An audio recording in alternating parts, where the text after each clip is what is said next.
via Zoom online with 3 members present. Let's stand for the Pledge of Allegiance here. Absolutely. All right. I pledge allegiance to the flag of the United States of America and to the republic for which it stands, one nation, under God, indivisible, with liberty and justice for all. Notice to the public, the Board of Supervisors welcomes comments from the public during the time allowed for discussion. The normal process on any agenda item is for the chairperson to read the item from the agenda. The board is given an opportunity to comment on the issue and/or place a motion on the floor. An opportunity for discussion may be presented, at which time the public may participate and a roll call vote will follow. Number 1, approval or amendment of the agenda. Mr. Chairman, I motion that we approve the agenda as printed. Mr. Chairman, I second that. It's been moved and seconded to approve the agenda as printed. Roll call vote. Kolosik. Thompson. Yes. Patton. Yes. Motion passes. Consent agenda. Number 2, approve minutes from special session of April 8th, 2020. Mr. Chairman, I'd move to approve the consent agenda as printed. Mr. Chairman, I will second that. It's been moved and seconded to approve the consent agenda as printed. Roll call vote. Kolosik. Yes. Thompson. Yes. Patton. Yes. Motion passes. Number 3, Community Development Block Grant awarded to Marshall County, Iowa. Iowa Economic Development Authority, IEDA, has awarded Marshall County a Community Development Block Grant, CDBG, in an amount not to exceed $126,000. This block grant will be utilized in the Green Mountain Sewer Project. The contract with respect to this award will have a start date of June 2nd, 2020. Mr. Chairman, it is a great pleasure that I long awaited to do this is to motion that we accept the Community Development Block Grant not to exceed $126,000 and authorize the chairman to sign the contract. Mr. Chairman, I'll second that. I think it's only right that you were the one to place this motion on the table. So. That was a lot of fun. All right, very good. Any discussion? Any other discussion? Roll call vote. Kolosik. Yes. Thompson. Yes. Patton. Yes. Motion passes. Number 4, zoning waiver, separation distance for a large livestock confinement facility. Discussion and action on a request from Alan Edler, 1507 220th Street, State Center, Iowa, 50247, for approval of a waiver from the minimum setback of 100 feet from a county road right-of-way as specified in Iowa Code 459.202, subsection 6, and as allowed by the Iowa Code Chapter 459.205, subsection 2A, for construction of a livestock confinement facility, but with a minimum separation distance of 35 feet from the adjacent public road right-of-way. See attachment on the last page of this agenda. Mr. Chairman, in looking at this and hearing how this is being taken care of, I would move to approve the waiver. Mr. Chairman, I would second that. It's been moved and seconded to approve this waiver. Is there any other discussion? Well, I might say this is not a new building. There was some wind damage and fortunately the manure storage is a concrete facility underground that the building sits on, and they're going to try and use all of that. So I think this is good. DNR is okay with this, and I think the supervisors should be too. We're just using facilities that already exist. Yes. Yep. And it should also be noted that our zoning board recommended that this pass also. Very good. All right. I would accept the Steve, motion. Steve Todd is on here. He may want to speak to this as well. Todd, can you hear us? Yeah, can you hear me? Yes, very well. Okay, yeah, he had 2 buildings damaged in a windstorm on Memorial Day weekend. and he wants to demolish those two buildings. He has an existing building that the only way he can add on to it is to the front.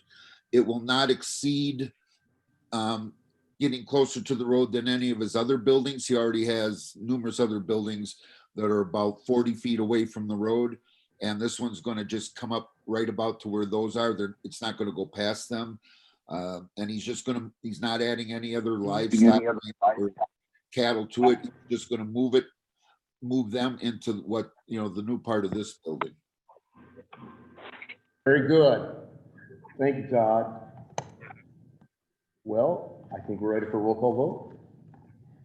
Lossing, Yes.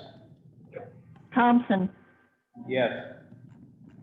Patton, Yes. Motion passes. Number 5, Buildings and Grounds Department. Annex Building Interior Renovation Project letting, 9:00 a.m. Accepting bids to provide for updates and repairs to the Annex Building located at 101 East Main Street, Marshalltown, Iowa, after damages from the July 19th, 2018 tornado. Who would like to start?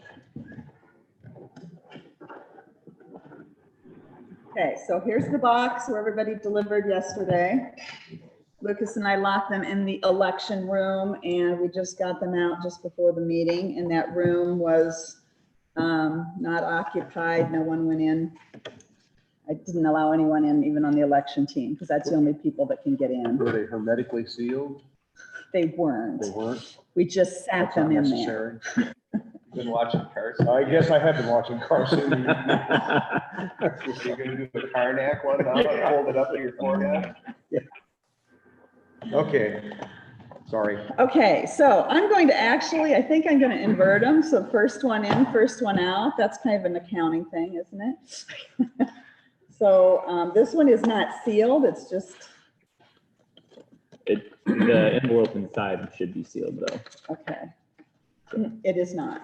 Okay, then that is not qualified. It has to be a sealed envelope.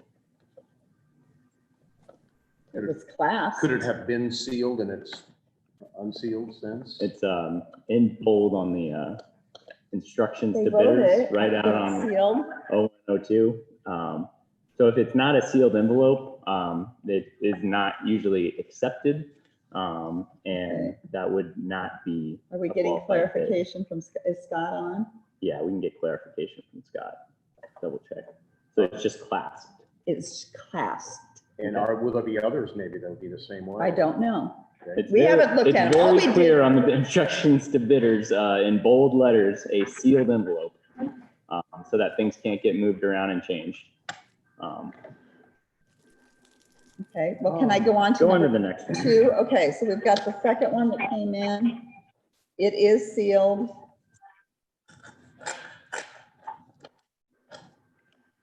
I hate letter opener things.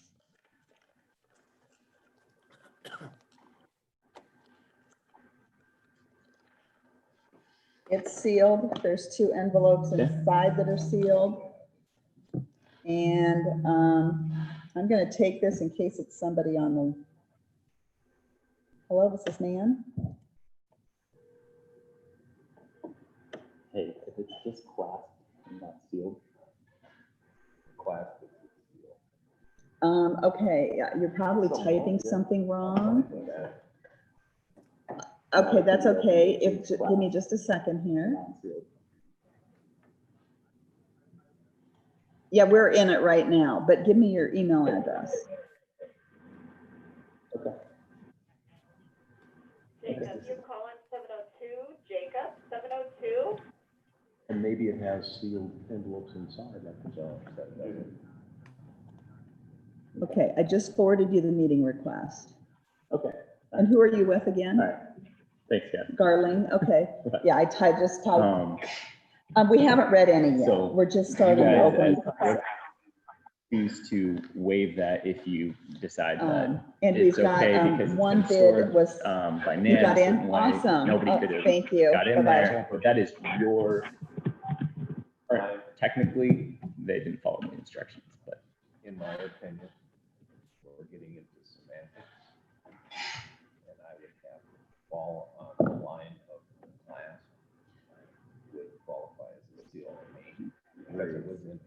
possession during the entire time. Nobody Yeah. could have possibly tampered with this. Had it not been in our possession, I would feel otherwise, but my personal thought, I would make a motion that we accept it and qualify the seal as a cast, or as the class as a seal.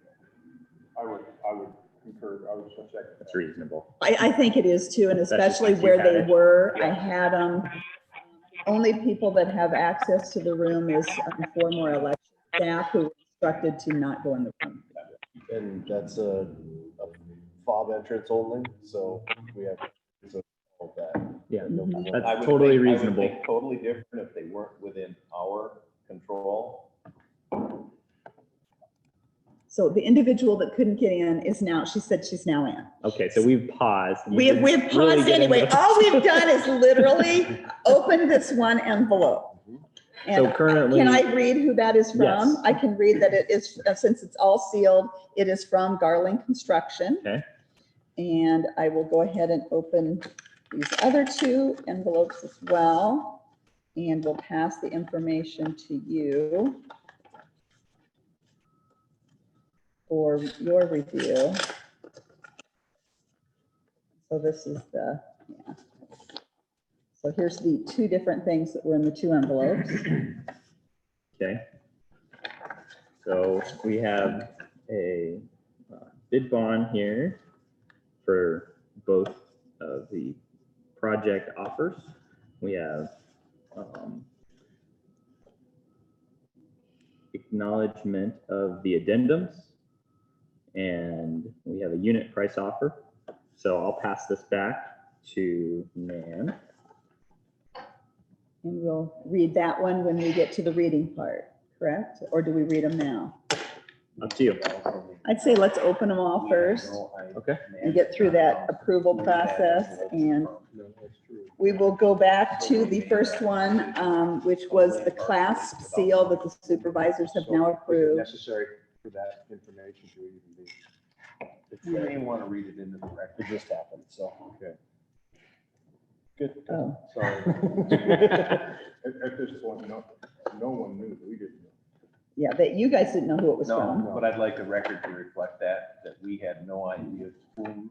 that No, yeah, class envelope you wouldn't have was. known because wasn't you had read. no, yeah, no one knew who it So The was. decision we made was Not not based based on upon who. knowing whom it was. Nope. So this is from Accurate Commercial, so I hope I'm saying it correctly. Do we want to go over the dollar amount for the unit? We're gonna price do again? all of them, do that at the end. Okay, and this one is accurate? Mhm. Okay. Accurate commercial. Commercial. So we have a bid bond here. We have a signed bid form. We have addendums 1 through 3 listed here. We have a unit price and 2 offers.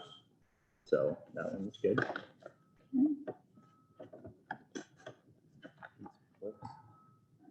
Or clip. So I can go grab something if you want.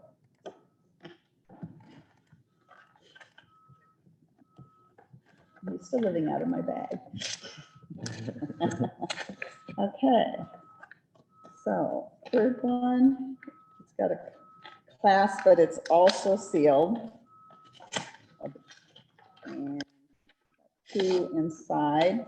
This is from Christner Contracting, Could you spell that, please?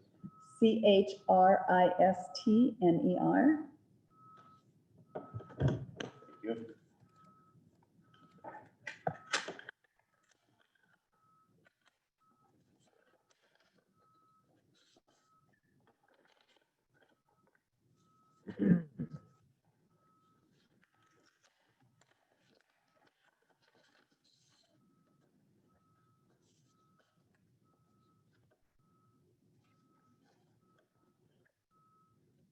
All right. Christner Construction, we have bid bond. Contracting, isn't it? Does um, it say? Where's the name? Christner Contracting, yes. We have 2 offers. We have a unit price. We have all 3 addendum acknowledged, signed, and we have a bid bond.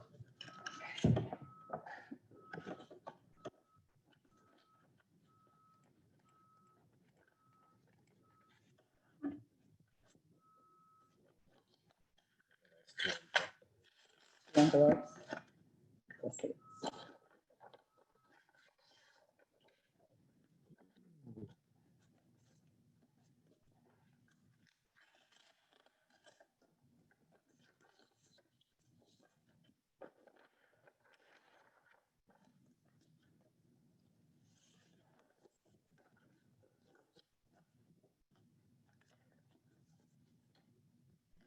All right, so we have Hinkle Construction here with 2 offers signed.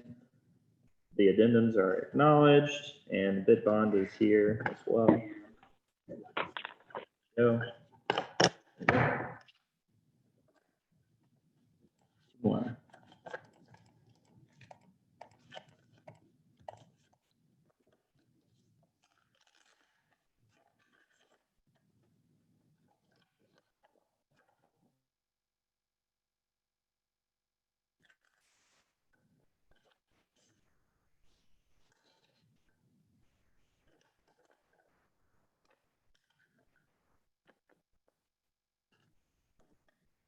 All right, next up, we have Hanson Company Incorporated.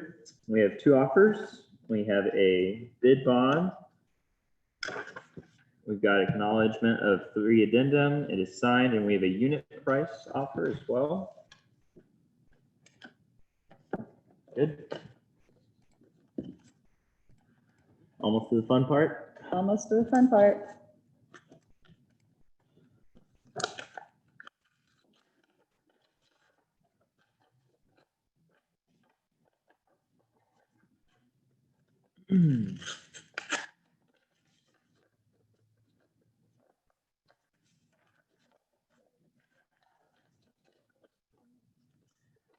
And finally, we have Hay Construction Services. We have 2 offers, acknowledgement of all 3 addendum, unit price offer signed, and bid bond is here as well. So we can proceed now to read the bids. Who was this last one? Hay Construction Services.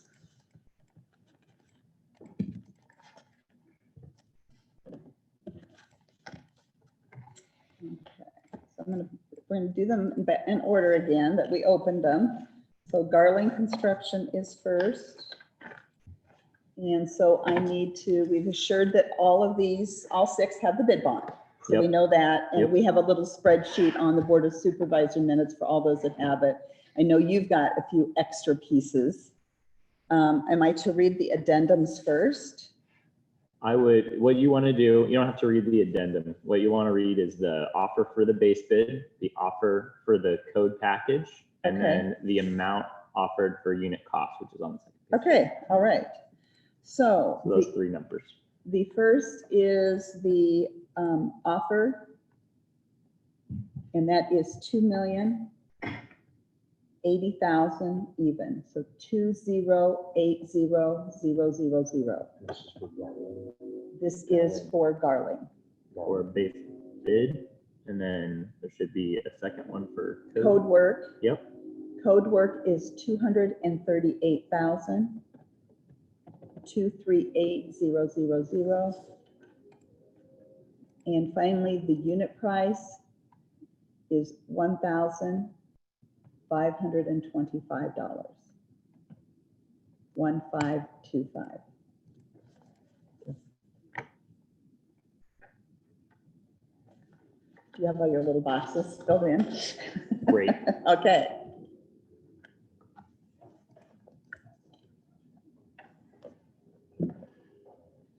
It's calling me, so I feel like everybody's probably really made it into the meeting. Okay, so the next one I'm reading here is Accurate Commercial. Their, so it'd be the base bid, 2,100,000. 2,100,000. Code work, 233,000, 233,000. Unit pricing, $1,424, 1,424.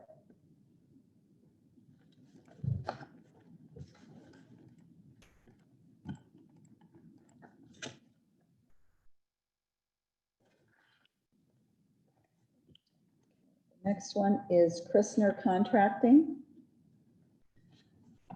Offer price, $1,950,500.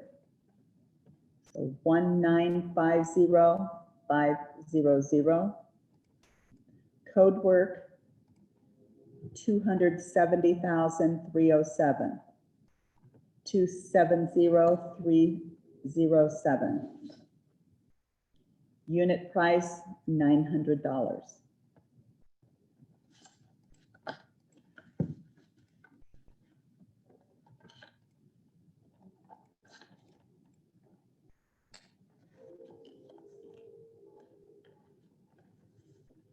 This is Hinkle Construction.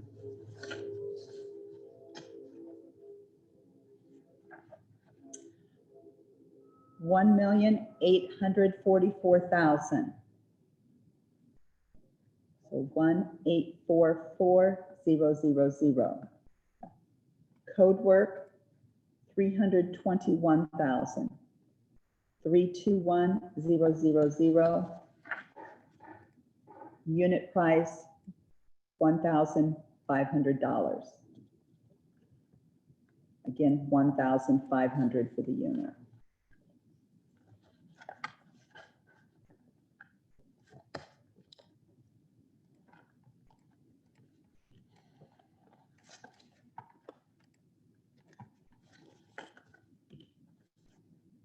Hanson Company. Base bid, $1,905,000. 1,905,000. Code work, 638,000.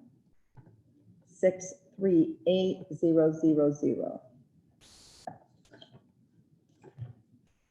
Unit price, $2,000.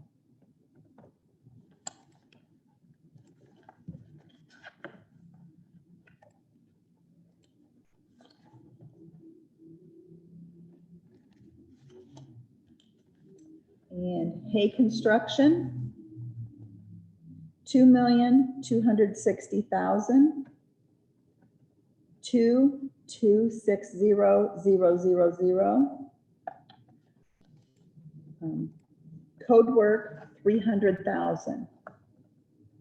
300,000. And the unit price is $1,600. Again, unit price, $1,600.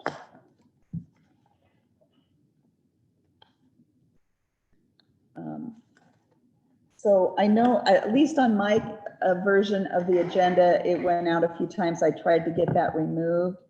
I still have the motion on the agenda. Dave, I'd be interested, you got the latest one printed out. If you still have the motion following that. I do. Okay, this needs to be But tabled until we're- Tuesday. Yeah, we have to be able to look at these in depth. They have to do a whole lot of work on it as Yeah. well, our architect, Well, if you'd like a motion, I will be happy to table this till Tuesday, until Tuesday, which is our next scheduled board meeting. which is the 23rd. Yeah, Tuesday, the 23rd. And we want to That's thank to everybody allow too. you, Yes. Our architects to do their due diligence. Yes, and yes, thank you all very much for the bids. It was a very interesting process yesterday. I will tell you, Lucas and I, this is the first time. I'm glad our architects warned us that you all would be coming in the last few minutes, or I might have went crazy because I'd have thought nobody was interested in bidding. So we very much appreciated you all being interested in the project. And I was glad I knew that you weren't coming until the last 15 minutes. have to vote on this table. Yeah, we can. So is there anything else we need to do before tabling it? No, that's Jimmy? great. You moved it, Yes, sir. I second it. Okay, so Lisa, you got that first and? Yep, Okay, Yep. great. Roll call vote. Solosik, Yes. Thompson, Yes. Patton, Yes. Motion passes to table this item. Okay, and when this is written up, part of the motion is that it's tabled until June 23rd, 2020. That has to be part of the motion. I did make that until our next scheduled Yes, board I know meeting. you did. I'm just saying it has to be in the minutes. Yeah.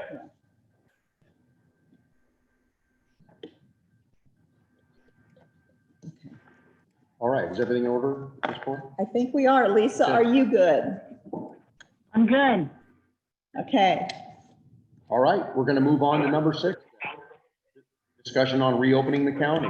Discussion and possible actions about steps in reopening county offices for business. And this was tabled from our last meeting. I would move to remove this item from the table. I will second that. It's been moved and second to remove this item from the table. Roll call vote. Solosik, Yes. Thompson, Yes. Patton, Yes. Very good. Where do we want to go from here? I don't know if any of you have any questions or you want to hear any updates from last meeting. Yeah, let's start with, you have an update? I do have Okay, let's some start with that. updates. So just kind of to talk a little bit about the process when all of us met that we foreseen, and we've been over with Lucas and several of the department heads that are there, trying to mark off waiting areas so people can stay properly social distance. The plexiglass is up on all public counters there in the bank, and as well as the engineer's office. So we've got both of those secured. And so kind of marking off those spots as waiting and where they're at. We're going to have a couple folding chairs because it does seem like people need to sit while they're waiting. So we are going to accommodate that as well. We need to, everyone agreed we really wanted to have somebody at the door to control the number of folks in the bank so that we don't get too many folks in there. And so we've been investigating some options for coverage of that door. Since our last meeting, basically I've done a percentage by the number of people located in the bank to kind of get a weighting for if the department wants to cover the door with internal staff, we can. Otherwise, we can look at hiring maybe some election folks to cover at different times. Kind of have it a bit scheduled. Obviously, we can make it flexible and people can trade and those kind of things, but to have a department that's ultimately responsible at a particular time was kind of my thought, so that if there's a problem, they have somebody that they can go to. Maybe rotate it out, what department is putting a person on the door. We kind of did. We took the 5 areas and just rotated it. We've got a schedule. I have a already. schedule. It's color. Bless you. Jeannie color coded it and everything. Why would I think any less? I knew you'd be prepared. Of course, and of course it's in Excel. I mean, come on. So we kind of, I feel like the things we're doing, we're gonna, we did get masks ordered. We have disposable masks to provide to anyone in the public that doesn't come with one. We have ordered face shields, so the person at the door will have a shield on. That is to protect 2 directions. When you read what the CDC says about the shields, that will provide a lot of additional safety for that person. We have hand sanitizer. Lucas is going to have some hand sanitizing stations, as well as we've got the spray bottles. Every employee in both the engineer's office and at the bank have their own personal hand sanitizer for them to use, because you're touching it. We didn't want to share those bottles.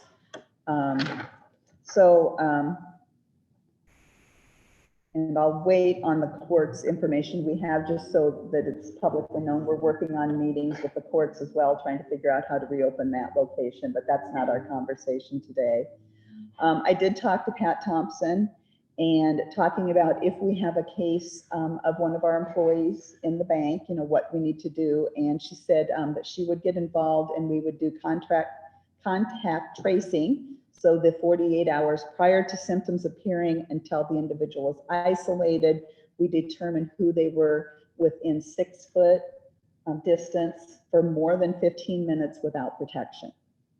So one thing I am asking Lucas to add is just a small area of plexiglass between the desks behind my auditor recorder, because she just said that air between, it's too close. She goes, you throw a shield in between there, and those folks probably, if they stay behind their shield and wear their mask out behind, they're going to be, they'll be secure that way.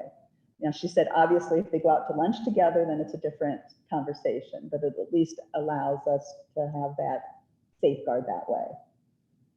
The final thing, I guess that's about it. That's all. Have we heard anything back from the bank on when they're thinking about possibly reopening? The bank had a lot of issue that it's all being decided corporately for Great Western Bank.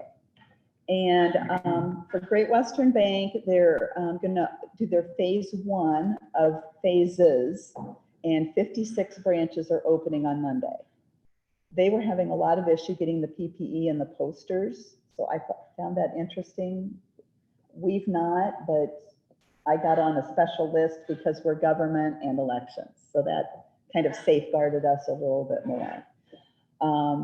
The other piece we did have, there was some discussion last time with the safety and having the fire marshal, you know, the questions there were the fire marshal, we did have the fire marshal come in, and he said, actually, us being open would be safer than it is now.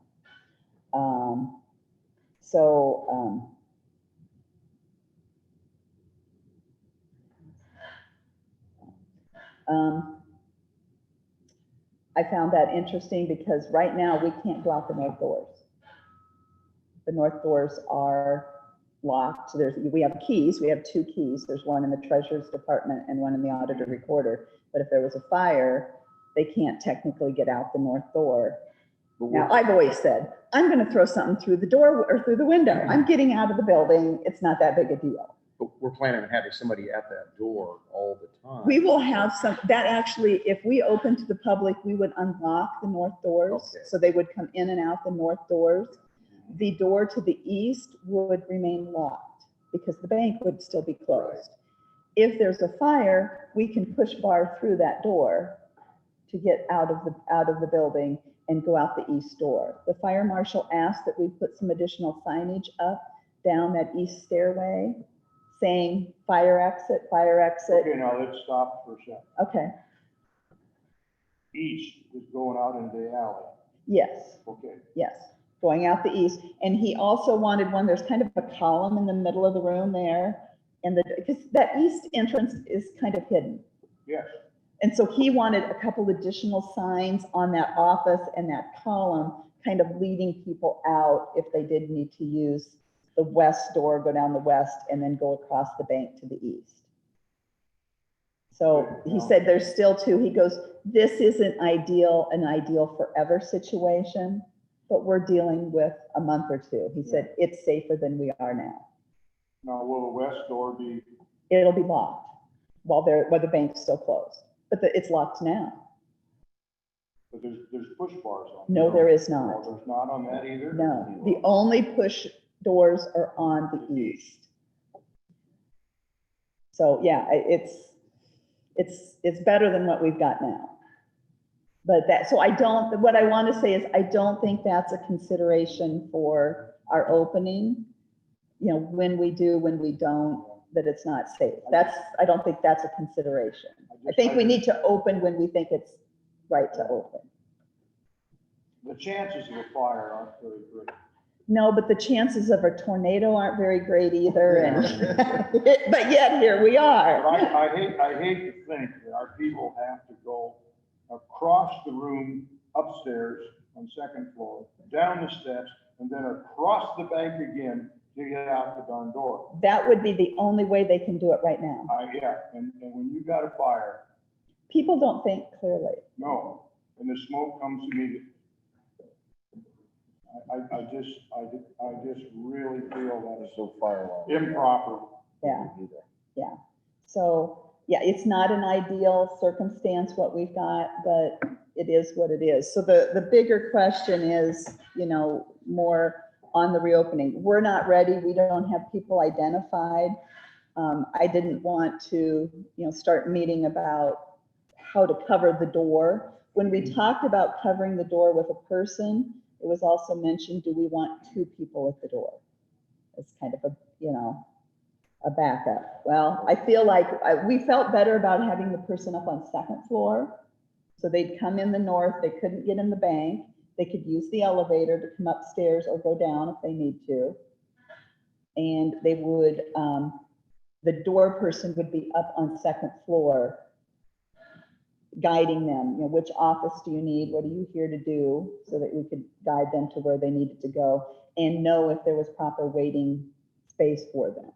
So, back in just a second, but in that regard, so then they have to have a mask before they can come in the Yes, door. they will have masks there to give them if they do not wear one.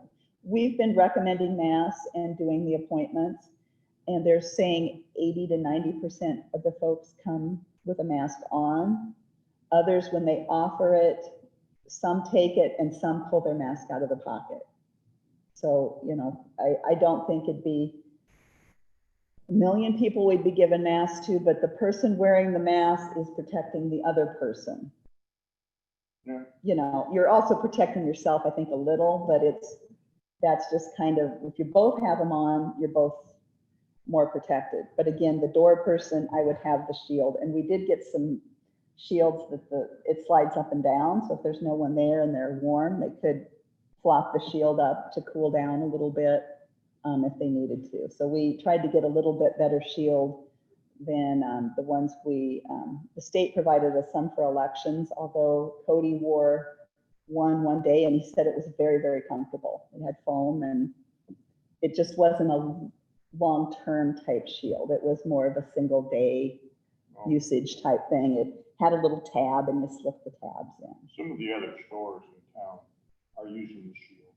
Yeah, I think for that, I've seen it, yeah, when they don't have that plexi really in the right spot, there was no good place to put it. I've seen people with those shields on too. So I've heard people say that are wearing the shields and not wearing the face mask, that it's much cooler Yes. too. And they can breathe better.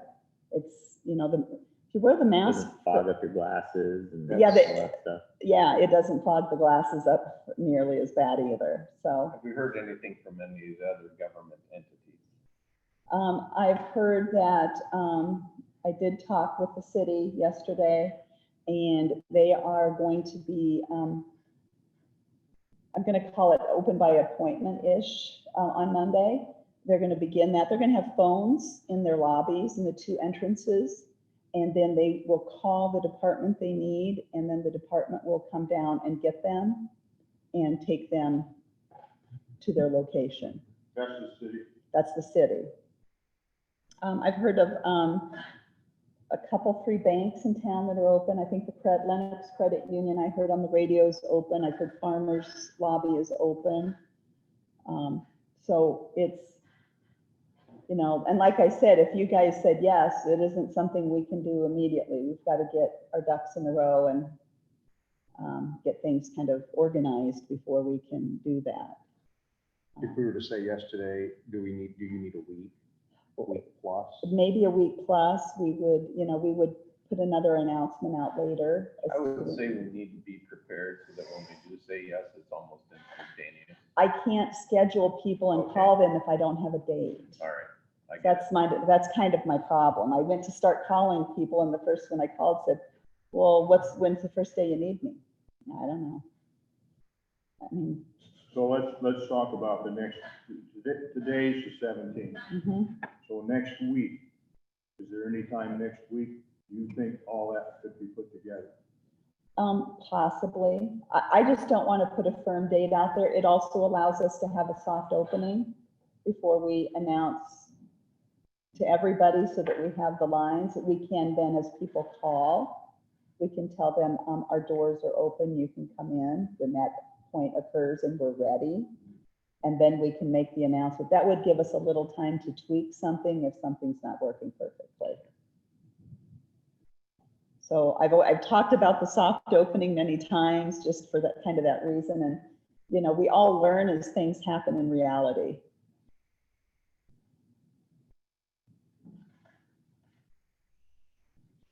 All right. Other discussion at this point? No?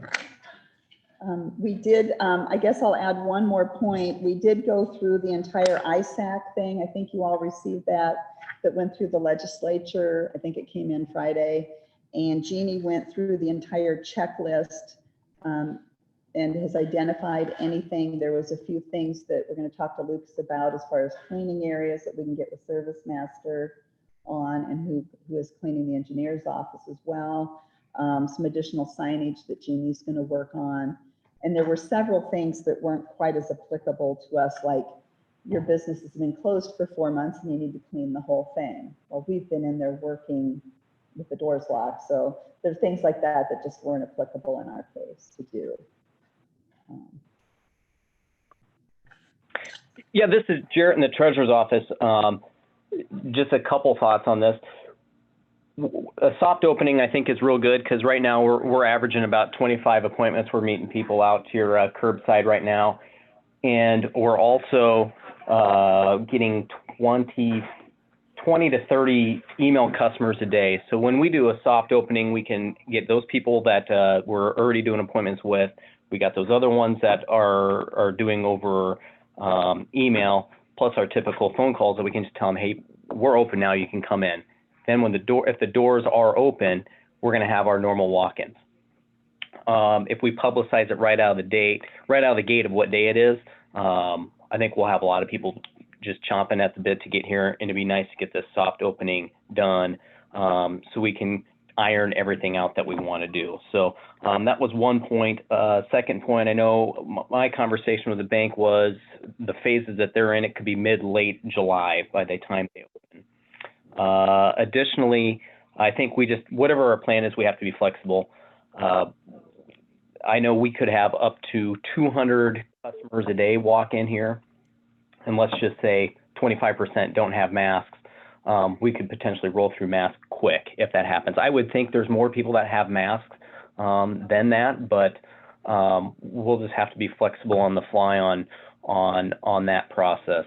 And then lastly, being flexible with how we're going to figure out how to man the door, because if it's short term, it's not a major deal for our staff, each of our department staff, to be manning the door. But if this is going long term, months and months and months of us having to have a door manned, that creates a lot of inefficiencies with all of our other works we got going on, because things will definitely be picking up with taxes. We're going to start getting ready for the next fiscal year and all that. So I think as long as we're flexible and we take our time on the planning of all of it and move accordingly, I'm good with when we decide as department heads on what's a good soft opening date. Very good. Thank you, Jarrett. I guess I had one last point. I think the other thing we have to be thinking of is when the bank does open. If we're open before that, we're going to have that other door open. So then we're going to have two entries open to this floor, and how exactly we're going to manage that flow. So those are just the things I think we have to also be mindful of as we're planning away. We won't have to change the flow at all if the bank opens. It's just the way people can exit.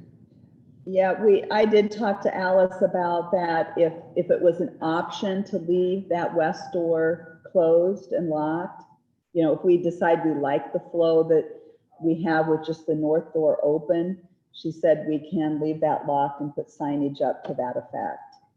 And we could change our website to even say north doors only or something to that effect, and put some signage on the east and west door of the bank as well to direct people to the north. So that's kind of up to us when we get to that point. But that she said that was an option. Because again, we can still crash out those bars if there's a fire and get out on the west door on the second floor or in the basement and come up to, go to the first floor. If the bank is open, then we could go out either direction, east or west. All right. I think we're done. Well, we're gonna bring this back up then. We won't, I'm not gonna proceed until we've got a go ahead from you that you guys are okay with us opening. Because then we can begin our work to get that ready. Well, does that involve setting the date? Because it sounded No. like you didn't know what the date was going to be. I don't want to set a date publicly. So What if a then, motion was something like, we can approve the courthouse operations to open when all of our due diligence is done? When all the preparations And are then have your complete. soft opening in there. But I need approval from, we need approval from you all before we can proceed any further. yeah, I'm sitting here thinking, what kind of approval do you want? Because We had your approval to close. We need Yeah. your approval to, that it's okay to begin the opening process, I guess would be the, we've got a lot of Well, information, if but we if can't implement. If we approve that to begin the opening process, then We that's can, pretty vague, and that's what you need, right? that's what I need. As long as you all are okay with us opening the doors when we're ready, because that's what we need to know. Yeah, and as you described it here, we've got masks, we've We've got a lot of, got stuff between desks that Lucas has put down, mhm. and, I would think I'll motion to approve opening when you've got the steps in place to be able to do it properly. Okay. And that will give you the ability to have a flexible date. Mhm. But as far as I'm concerned, I will make a motion under those circumstances to allow them to do it when they're prepared. I'll second. And we're just speaking for the second floor of the Great Western. It'd be basement as well, at Great Western. Okay. And it could also be the engineer's It office. could be the engineer's Yeah. office. They've got their stuff up. They've got all the same And I things. think it should also include conservation. Conservation is slightly different because of their museum status. Okay, That makes, that's fine. I get it. that makes them a little bit different. They're doing, a lot of their outdoor things, of course, everything's open. So There's a little more of a problem. there is. It's a little Yeah. bit different Okay, there. can we at least give our okay when Mike feels or you feel that the timing is It's right? gotta come from the governor on this thing. Yeah, That was that's a separate little, issue. yeah, the museums is kind of a separate thing. So you'd like to deal with it later then? Mhm. Okay. I think he's just got to follow the rules that they're saying for museums. And I think they've said they can open at 50% capacity and do this social distancing and wipe everything. Well, their stuff is so much touch. There's a lot of glass cases, they just didn't feel super comfortable with that process for their particular facility. Is the last that I talked to Mike. That still stands, Nan. I'm on here. So, yeah, good. the governor gave the order for museums to open.